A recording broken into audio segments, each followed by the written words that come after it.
this video, I will be showing you how to deposit and withdraw on Trust Wallet. So you want to locate your Trust Wallet app, and here you get to select the cryptocurrency you would like to deposit. So we're going to select Ethereum. And if you want to deposit, you have two options. The first option is to click on Receive.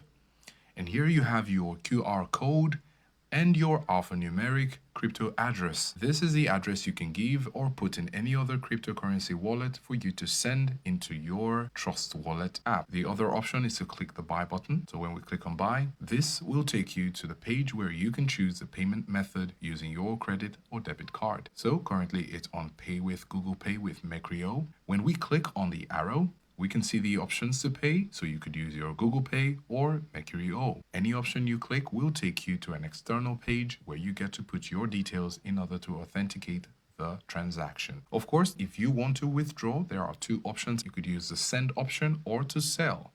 So when you click on send, you're going to have the address of another crypto wallet, for example, Binance, and you can put your Ethereum coin address here. So you can have your Ethereum in your Binance, and then you could actually sell it through P2P. And then the other option is to click on sell. And when we click on sell, of course, you get to put the amount. Currently, it exceeds the balance, but when the amount is within your balance, you can put the amount here, and the button to proceed will appear here, where you can proceed and sell your Ethereum right here on Trust Wallet.